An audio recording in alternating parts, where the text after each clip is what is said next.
नमस्कार विद्यार्थी मित्रांनो, आज आपण पुन्हा सावलीतून जा आणि सावलीतून ये ह्या कथेचा दुसरा भाग बघणार आहोत. पहिल्या भागात आपण बघितलं होतं की कशा पद्धतीनं जो गणेशराव होते त्यांनी काय केलं, आपल्या दोन्ही मुलांमध्ये आपली जो संपत्ती आहे ती सारखी सारखी वाटून दिली होती आणि त्यांना इथपर्यंत आपण बघितलं होतं आणि त्यांना सांगितलं होतं की तुम्ही यांना काय करायचं आहे की वाढवायचं आहे, सांभाळायचं आहे. कारण की आतापर्यंत एवढे वर्ष त्यांनी आपल्या पद्धतीनं ते संपत्ती वाढवली.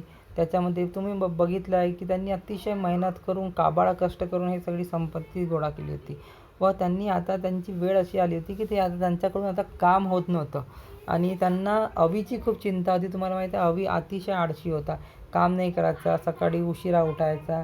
त्याच्या विरुद्ध रवी होता, रवी काम करायचा.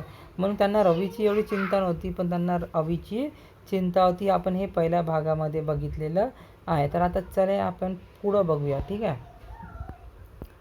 बाबा तुम्ही परत कधी येणार, अवीने विचारले. आता अवी जो आहे तो अतिशय आळशी आहे हे आपण बघितले आहे. तर तरी त्यांनी विचारलं, बाबा तुम्ही परत कधी या, वर्षभर तरी फिरण्याचा माझा विचार आहे, गणेशराव म्हणाले. गणेशरावांनी हळूहळू आपली यात्रेला जाण्याची तयारी सुरू केली. म्हणजे त्यांनी सांगितलं की मला फिरता फिरता, तीर्थयात्रा करता करता कमीत कमी वर्षभर तरी लागेल. आणि मग त्यांनी हळूहळू त्यांना जाण्यासाठी त्यांची जो तयारी होती ते करायला सुरुवात केली. आपल्या संपत्तीचे 2 सारखे भाग करून त्यांनी अवी आणि रवीला दिले आणि त्यांनी म्हटल्याप्रमाणे अवी आणि रवी दोघांमध्ये सारखी आपली जेवढी संपत्ती होती त्याचे 2 भाग केले आणि दोन्ही भावंडांमध्ये ते वाटून दिले. जाण्यापूर्वी एक दिवस त्यांनी दोघांनाही जवळ बोलून म्हटले, अवी, रवी, उद्या मी निघणार. जाण्यापूर्वी तुमच्याशी थोडं बोलायचं. आपापली शेती भाती दुकान नीट सांभाळा. त्याकरता मी सांगतो त्या 3 गोष्टी नेहमी लक्षात ठेवा. हे महत्त्वाचा जो संदेश आहे तो रवीच्या वडिलांनी आणि अवीच्या वडिलांनी त्यांना दिला. त्यांनी बोलवलं एक दिवस आणि त्यांना सांगितलं, मला तुमच्याशी काहीतरी बोलायचं आहे, म्हणजे महत्त्वाचं बोलायचं आहे. आणि जे वडीलधारी माणसं असतात ते नेहमी आपल्याला आपल्याला उपयोगी असा संदेश देत असतात. तसं त्यांना सांगितलं की आपली शेती-भाती जो पण आहे, दुकान आहे, त्याला आता मी चाललो आहे. आता तुम्हाला त्याला नीट सांभाळायचं आहे. त्याकरता मी तुम्हाला 3 गोष्टी सांगणार आहे. त्याला नीटपणे तुम्ही आपल्या जीवनामध्ये त्याला अंमलात आणा. तर कुठल्या त्या 3 गोष्टी आता आपण बघणार आहोत. पहा, इथं दिसत आहे वडील आहे हे गणेशराव. समजा हा रवी असेल आणि हा अवी असेल. त्या तिघांची ही कथा आहे, आपण हे बघत आहोत, ठीक आहे.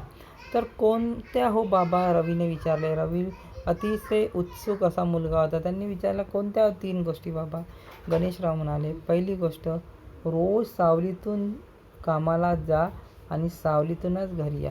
पहिली गोष्ट त्यांनी सांगितली की रोज तुम्ही सावलीतूनच कामाला जात जा व सावलीतच घरी येत जा. दुसरी गोष्ट सांगितली, रोज गोड खा, म्हणजे रोज गोडधोड खा, गोड पदार्थ खा, असं त्यांनी सांगितलं. तिसरी गोष्ट, प्रत्येक गावात एक एक घर बांधा, म्हणजे प्रत्येक गावामध्ये काय करा, एक घर बांधा. ह्या 3 गोष्टीचं पालन तुम्ही केलं तर तुम्ही सुखाने राहाल. म्हणजे त्यांनी सांगितलं, जर हे 3 गोष्ट तुम्ही जर केले जीवनात तर तुम्ही नक्कीच कसं राहाल, सुखात राहाल. कोणत्या 3 गोष्टी? तर सावलीत कामाला जा, सावलीतूनच कामात घरी या. दुसरी, गोड खा. तिसरी, प्रत्येक गावात एक घर बांधा. गणेशराव याच्यानंतर हा संदेश देऊन त्यांना सांगितलं की तुम्ही जर असं पद्धतीनं कराल तर तुम्ही नक्कीच आपल्या जीवनामध्ये सुखी व यशस्वी व्हाल. गणेशराव यात्रेला हे सांगून निघून गेले. इकडे अवीला वाटले, बाबांनी सांगितलेल्या 3 गोष्टी तर अगदी सोप्या आहे. त्याला हे खूप सोपी वाटल्या. कामाला सावलीतून जा व सावलीतून ये असे बाबांनी सांगितलं. म्हणजे बाबांनी सांगितलं आपल्याला की आपण कामाला सावलीतून गेलं पाहिजे व सावलीतूनच आलं पाहिजे, असं बाबांनी सांगितलं. तर चला, घरापासून दुकानापर्यंत, शेतापर्यंत आपण काय करा, मांडव घालून घ्या. याचा बुद्धी थोडी वेगळी चालायची. तर त्याने काय केलं की बाबाचा जो सांगितलेलाचा जो अर्थ आहे तो थोडा चुकीचा घेतला व त्यांनी काय केलं, घरापासून तर दुकानापर्यंत, तुम्हाला माहिती आहे तो आळशी होता, जास्त मेंदू आणि शक्ती तो लावत नव्हता. तर त्याने घरापासून दुकानापर्यंत व शेतापर्यंत मांडव घालून घेतला.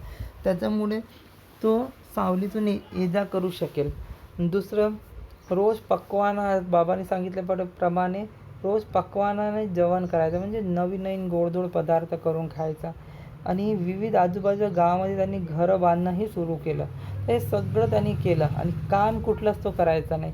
जसं बाबांनी सांगितले संपत्तीचा आधार ह्या सगळ्या गोष्टी तो करू लागला. एवढा खर्च केला, काम मात्र काहीच नाही.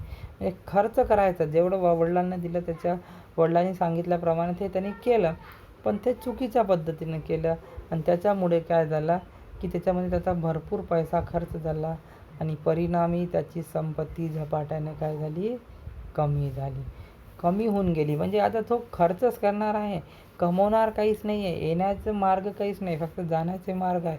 तर तो श्रीमंत कसा होणार आहे? तर हे सगळ्या त्यांनी अवीने केलेलं कार्य होतं बाबाच्या सांगण्यावर. पण रवीने मात्र आपल्या वडिलांचा उपदेश नीट समजून घेतला. म्हणजे वडिलांनी जो उपदेश दिला होता, उपदेश म्हणजे संदेश दिला होता, तो रवीने मात्र नीट समजून घेतला. त्यामुळे त्यांची संपत्ती मात्र वाढतच होती. त्याची संपत्ती दिवसेंदिवस काय होत होती, वाढत होती. होता होता वर्ष संपले. आता ह्या गोष्टीला वर्ष संपून गेले. गणेशराव आपली यात्रा संपवून घरी परत आले. अवी आणि रवी धावतच त्यांना भेटायला आले. गणेशरावांनी अवीला विचारले, काय रे, कसं चालू आहे? म्हणजे आल्यानंतर रवी धावतच त्याला भेटायला गेला, वडिलांना, गणेशरावांना. तर गणेशरावांनी अवीला विचारले की काय रे बाबा, कसं चालू आहे तुझं? अवी चिडून म्हणाला, बाबा, छान उपदेश केलात. तुम्ही उपदेश केल्याप्रमाणे मी वागलो. काय परिणाम झाला? मी कंगाल झालो.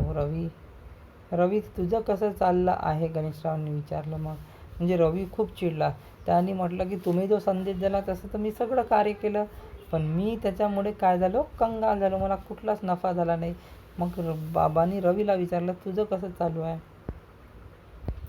तर बाबा, मी तर तुमचा उपदेश पाळला. सावलीतून कामाला गेलो आणि सावलीतून आलो. हा खरा त्यांचा उपदेश होता की सावलीतूनच कामाला जा आणि सावलीतूनच आले पाहिजे.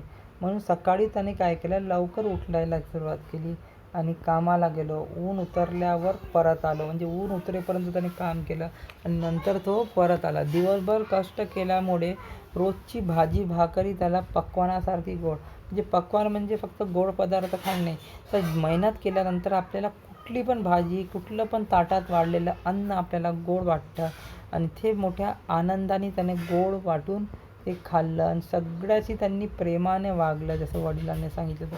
अडचणीच्या वेळीच त्यांनी लोकांची मदत केली व आजूबाजूच्या सर्व गावामधले बरेच लोक आता त्याच्यामध्ये, म्हणजे सर्वांशी त्यांनी जो संबंध आहे ते मित्रत्वाचे टिकून ठेवले.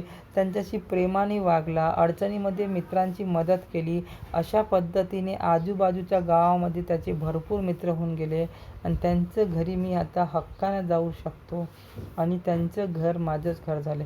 म्हणजे त्यांनी घरं बांधले नाही, तर त्यांनी घरं जमवले, म्हणजे मित्र जमवले, म्हणजे त्यांचे घरं याचेच होऊन गेले. म्हणजे हक्काचं घर त्याला प्राप्त झाले. म्हणजे एवढं त्यांनी रिस्पेक्ट, इज्जत कमवली की तो आता कुठल्याही गावामध्ये गेलं तर त्याला हक्काने बसासाठी, राहासाठी घरं होती. तर ह्या सगळ्या गोष्टी त्यांनी उपदेशाप्रमाणे मान्य केला. म्हणजे प्रत्येक गावात माझं घर आहे असं तो म्हणतो. त्यामुळे त्याचा धंदासुद्धा वाढला. त्याचा धंदासुद्धा खूप वाढून गेला. गणेशराव अवीला म्हणाले, बघ, माझ्या उपदेशाचा खरा अर्थ रवीने समजून घेतलेला होता. म्हणजे तू केलेला होता तो चुकीचा अर्थ होता. तू एकदम ऐशोआरामाचा अर्थ समजून घेतला, काहीच कष्ट न करता जसं मी संदेश सांगितला वरवर तो घेतला, त्याचा अर्थ समजून घेतला नाही. तू फक्त शब्द, त्यांनी तू काय केलं, फक्त शब्द ऐकले, त्याचे पालन केलेस. त्यात माझी चूक काय? म्हणजे तू शब्द ऐकलेस, त्याच्या आतला बोध तू घेतला नाही आणि त्याचं काय चुकीचं झालं? तर तो म्हणतो, मी काय चुकीचं केलं? अवी खजील झाला. खजील म्हणजे निराश झाला, त्याला शर्मिंदा झाला. त्याला स्वतःचीच लाज वाटू लागली. तो म्हणाला, बाबा, आता मीही रवीसारखा काम करेन आणि यशस्वी होऊन दाखवेन.